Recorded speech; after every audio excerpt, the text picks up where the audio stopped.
With the gaming industry dominating the markets, outselling both movies and music combined, the competition to be the greatest platform is at an all-time high.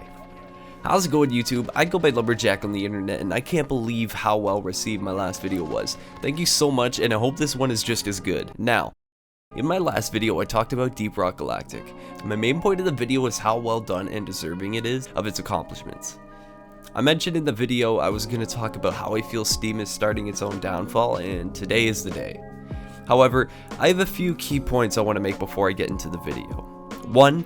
I don't think Steam is going to die. It's way too big and widely used. I just feel like it's not going to continue dominating the way it has been. And 2. I don't want Steam to die. I'm going to be saying some nice things about an unspeakable company, but Steam will always have its place on my PC. And lastly, 3, I could be totally wrong. I'm not a smart man.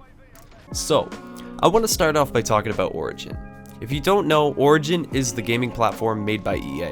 And if you really don't know much about EA, they have probably the longest history of profiting for the least amount of work they can do. Whether it's their copy-paste sport games with yearly releases, microtransactions on every bit of the game, pay to win, or originally refusing to publish their most popular title because it was too much of a risk. I just want to talk about it because they do some cool things on Origin. First of all, they house my favorite free-to-play battle royale, Apex Legends. But opinions aside, they also have Origin Access.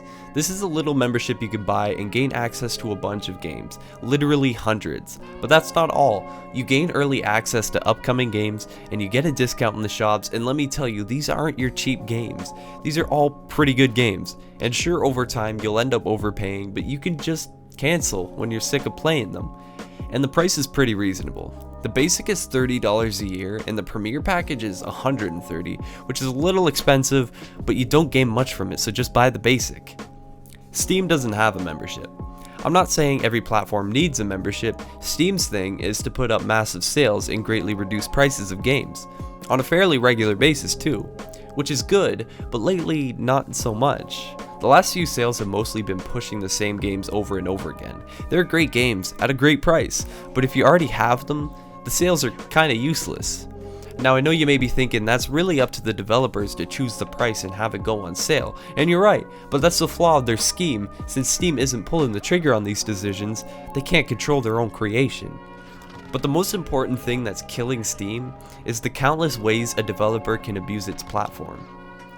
Early access is a tough topic of discussion. It's so common nowadays. Rather than make a game from start to finish, the developers decide to release a buggy version instead and make some money while they iron out the kinks. Kind of. For indie developers much like Ghost Ship, it allows them to create a player base and gain traction for a much better release date. And with all this being said, it's also so easy to abuse. So for other developers, it's used as a shield to defend them from negative criticism. Let's take a look at Stranded Deep. Beam Team has been working on this game since 2015, and it's still in early access. Now I know Beam Team is small, and the games aren't easy to make, but it says right on their Steam page, right before you go to buy it, that they plan on releasing it by the end of 2015. They still haven't changed it. I bought the game back in 2015, and was a part of a group that thought they were getting a full release soon, and all would be good. And at the time, all was good.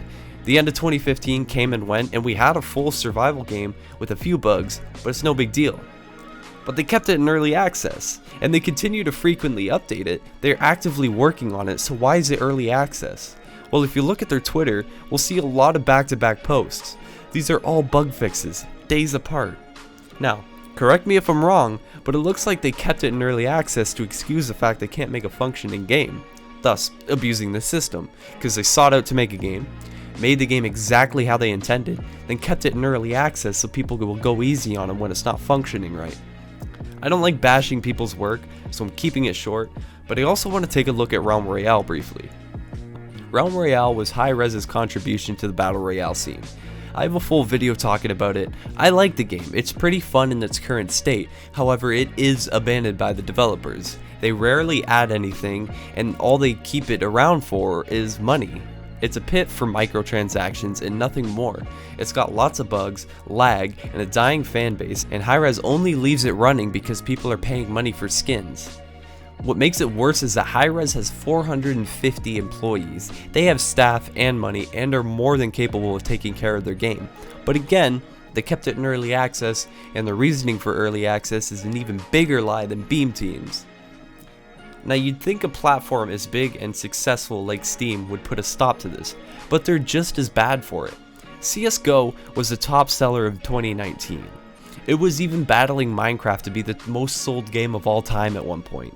The game is very repetitive and people will grow tired of it over time, but they release operations to keep it fun, because they always switch up the pace and they add new things to the game.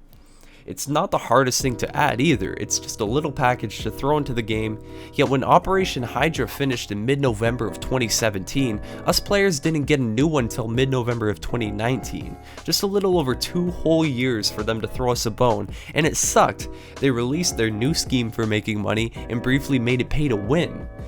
If you're still watching the video and you think this is pretty bad, it gets worse.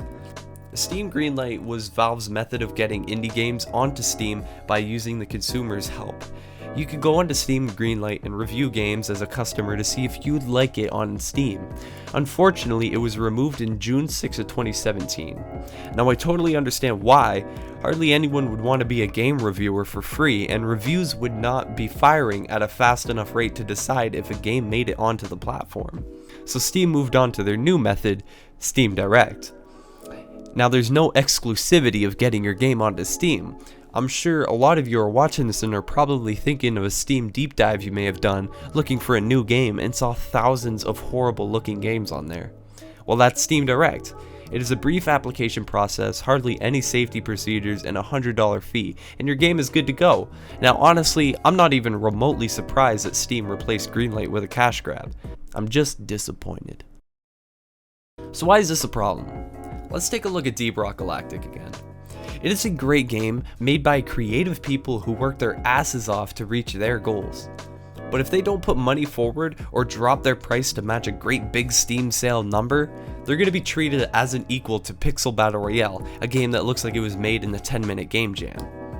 Not only that, but Steam unintentionally promotes these bad games by giving you a discount on them when you level up your Steam profile. And I get it, it's business, but without the filter Greenlight provided, Steam just became a cesspool of indie games, and these poor masterpieces are getting caught in the mix. Now, if you're really new to the channel or just happen to click on this video, you might not have even heard of Hypercharged Unbox. It is a really fun and really well made game, and yet it's only had an all-time peak of 64 players on Steam. So seriously, check out my video on that and see if it may be the right game for you, because it deserves some love. To conclude, I don't know what would replace Steam.